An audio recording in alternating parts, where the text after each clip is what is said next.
Dans le Nord, à Villeneuve-d'Ascq, où un moulin à vent Picard a retrouvé sa splendeur et ses ailes. Autrefois bâti à Vaudricourt, dans la Somme, ce moulin avait été délaissé et faisait peine à voir.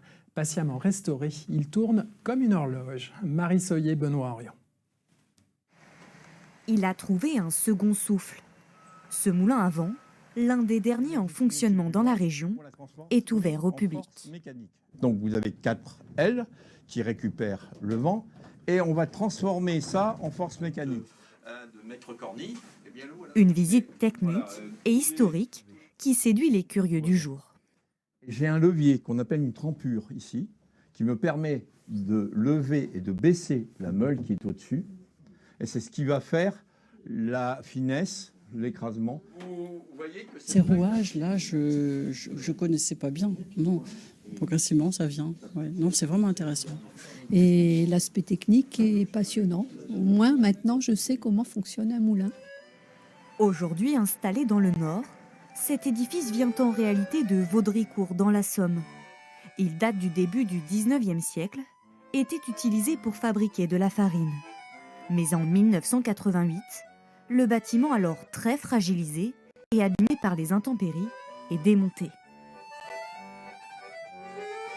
C'est seulement 30 ans plus tard qu'une association de sauvegarde du patrimoine entreprend de le restaurer et de l'installer au musée de plein air de Villeneuve-d'Ascq. L'opération coûte 650 000 € et nécessite 1 an de travaux. Nous sommes allés chercher les mêmes essences de bois et nous avons recopié les pièces et la mécanique à l'identique pour pouvoir avoir le même fonctionnement qu'au 19e siècle. Préserver son fonctionnement d'origine, c'était une manière de préserver son architecture et de pouvoir préserver un témoin de l'histoire. Un témoin de l'histoire, car à l'époque, la Picardie maritime comporte près de 400 moulins à vent. Le métier de meunier était lui aussi très répandu.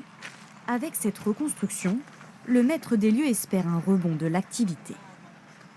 Utiliser le vent ou l'eau pour écraser, faire de l'huile, etc., on est très peu en France encore.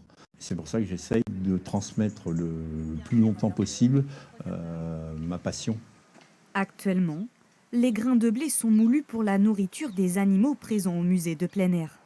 Le meunier espère lui bientôt pouvoir fabriquer de la farine boulangère. Il est aussi question de patrimoine avec cet article signé Yolande Malgré.